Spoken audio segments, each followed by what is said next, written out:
Welcome, everyone, to another episode of So What Is Your Point? Today, Stephen and I are talking about feedback you can use. Have you ever thought about the subject of feedback? Most of us don't think too much about it. So we're going to give you a lot of things to talk about and think about today. My name is Roger Matthews, and Steve, let's talk about feedback. Great, Roger. People need feedback. The brain is constantly seeking feedback. For instance,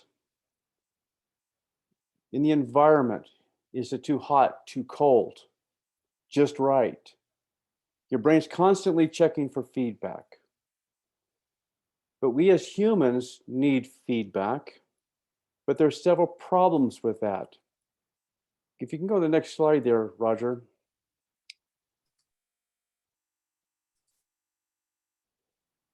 Here's the problem with feedback.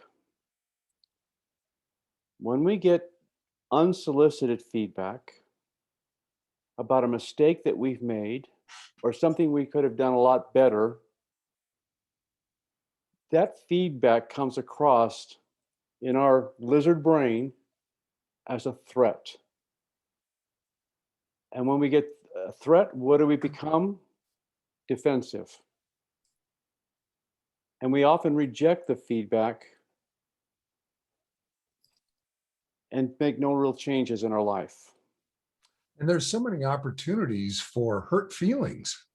That's right. The other neuroscience is basically telling us that the brain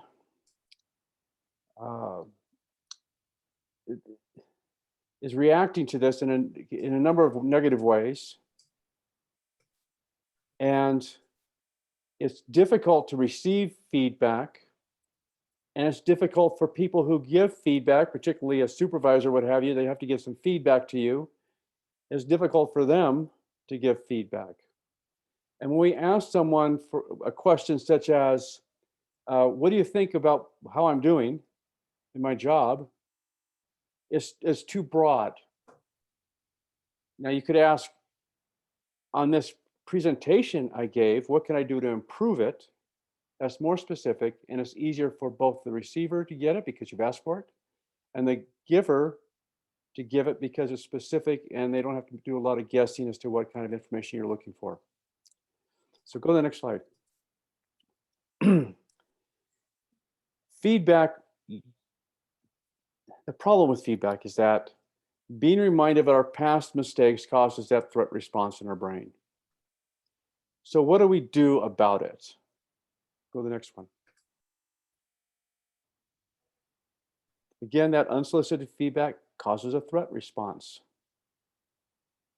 And what that does basically is we reject the feedback. So what's the solution? The solution is, next slide, feed forward. Now that doesn't really roll off the tongue, but it's a phrase that was coined by Dr. Marshall Goldsmith. And I've read a lot of his works, and I think he's really quite brilliant. He was an executive coach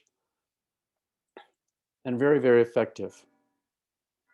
But feed forward basically is looking at what we can do in the future to improve. So go to the next one. How does it work? Well, it works this way. Go to the next slide. I'll start the process. You can approach 4 to 6 coworkers. Now, in your family life, you can approach your children, your wife. You can approach some friends that you want to build, you want you to help you improve. But getting feedback from 4 to 6 people, maybe if it's just your wife, it's one different. But you start the process. Excuse me. Go to the next slide. By asking the question, if there was one thing I could improve on in the future, what would that be? So if you're talking to 4 to 6 people, you might get 4 to 6 different ideas. But you're going to pick one. And then you're going to go back to these people, the same people. Next slide.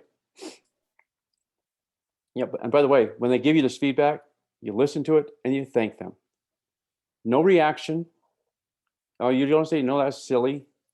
No reaction. Just take the idea, listen to them, and thank them. Next slide. So you select your one item for the list of items you want to work on. And then you ask them, you go back to the same group and ask them this next question. I want to improve on X. What's the one thing I could do to improve X? And you're going to get some ideas on how you can improve how you deal with X.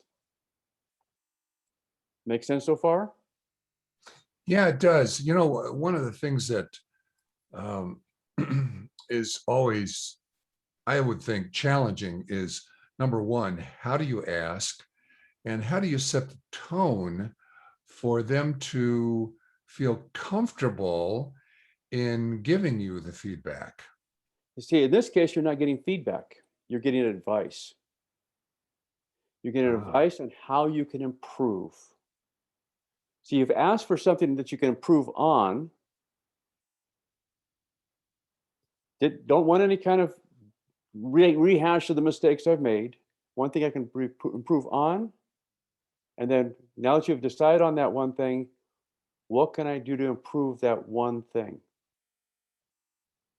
How can I change my behavior? What kind of action can I take to improve that on X?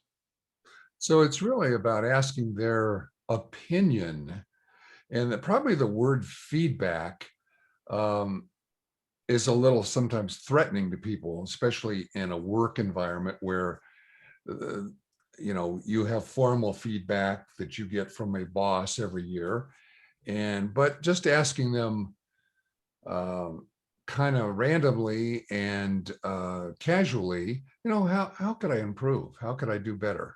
Well, you've gone through what can I do to improve? And now Hmm. you're going back to say, I've selected this one thing I'm going to work on the next month to improve on. What's the one thing, one idea that I could do to improve on that one thing? Right. You're actually getting free coaching. They're coaching you Yeah, on what you that's can right. do to improve. You're not asking Right. for feedback. Okay? The threat is gone. So now you've asked for that one thing to do. So go next slide, and you do what? You Listen listen and thank and them. thank them. Right. No reaction. No, that's silly type of comments. Listen and thank them. Make a note of the idea. Go on to the next thing. So if you now work on that for a month or so. The next slide also comments on make notes of times that you tried to improve. You tried to implement their idea. Sometimes it's going to work, sometimes it's not. But here's the reason you're going to do that, because you might make a great effort at making a change in what that one thing, but the perception of change doesn't come about unless one thing happens now. And that is, go to the next slide, you go back to each of those people and you say, I've been trying to improve on X. Have you seen a change? And you know what they're going to say? No. Yikes. Okay. But here's the power of having made note of the times you tried to implement and particularly when it worked out. Because then you can say, not yet, not the listen and thank you. Okay, now you can say, remember the time that we had this conversation and I did X? Oh yeah, you did do that. Or remember the meeting when we were doing this and I did that? Oh, yeah, I do remember that. Now, what you've done is help them in their mind build on the perception that you are trying to make the change. Gotcha. And quite easily at this point in time, you can say, I'm going to continue working on this. And if I don't demonstrate this skill in the future, would you call me on it? If if you can do it in a meeting, maybe if it's not a big deal, or if it's something negative, take me aside and tell me about what I did wrong. But now I'm going to Okay. try working on why, another issue that came up when I did my survey. What's one thing you can suggest that I do to improve on why? They give you the idea. You make a note and you go now to the next slide and listen and thank them. Right. Okay. This is free coaching, and you're actually coaching them, demonstrating how you have made improvements in the things that you're working on. So first it's what, and then it's why, No, that first it's what do I need to improve? Then right? how can I improve it? How can I improve it? And then have you noticed the change? You show them where you've made the changes in various examples. They get the perception that you're making changes. You're asking them to help you continue making those changes and calling you on it. You're getting new ideas for helping improve the next item. You listen and thank And that listen and thanking them is a big part of it them. too, isn't it? Because Absolutely. you're giving them um, feedback, and they're giving you feedback. So it's kind of a two-way street, and they feel appreciated that you listen to them and you're thanking them for their help. That's right.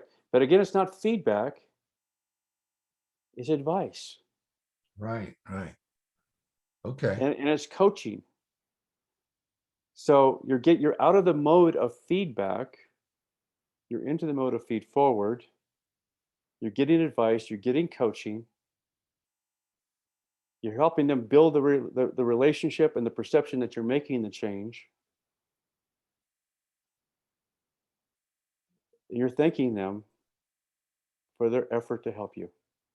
And so for those people who work in a team environment at work through a company or whatever, uh, what impact does this typically have when someone implements this type of thing? Well, it's interesting because it builds relationships, it builds your skills, it helps the team feel that that one little bird that's under the saddle that might be inhibiting your relationship with them and the efforts and trust that they might have in you, those things start to go away.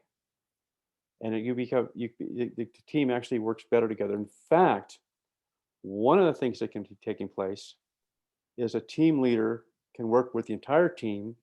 They can have a session, if you will, where they each ask each other one on one for feed forward ideas on what they might improve, and then they can go back to them one on one and ask them for the ideas to improve upon it, and they can go back to them, each one of them, and talk about the perceptions that they're trying to change, and that as a whole team working together to share feed forward can build a stronger team. Wow, that's a fantastic idea. And then you raise the level of performance for the whole team. Absolutely. And the other thing I can see that this would bring to the table would be getting rid of hidden resentments that might be building by some of the team members. So you're cutting off at the pass many future problems and disagreements and hurt feelings and all those kinds of things that can happen kind of under the surface, and you might not know about them. So you're Right. really helping the whole morale and the feelings of everybody on your team working in a positive way. Sure. Wow, Absolutely. that's fantastic. What a great idea. And gosh, everybody should go out and try Feed Forward. Right. And if you want more information, you can go online and search for Feed Forward, Dr. Marshall Goldsmith, and you'll find a number of articles, more information, more detailed information on how you might want to do this. Very well worth your effort. Kudos to Sounds like Dr. Goldsmith. sounds like a great way to start to work better with your coworkers and your team members. And it's a great way to improve your career skills. Yeah, fantastic. Well, we hope everybody enjoyed So What Is Your Point today? And please go out and try Feed Forward. We'll talk to you next week. Bye-bye. Ta-da.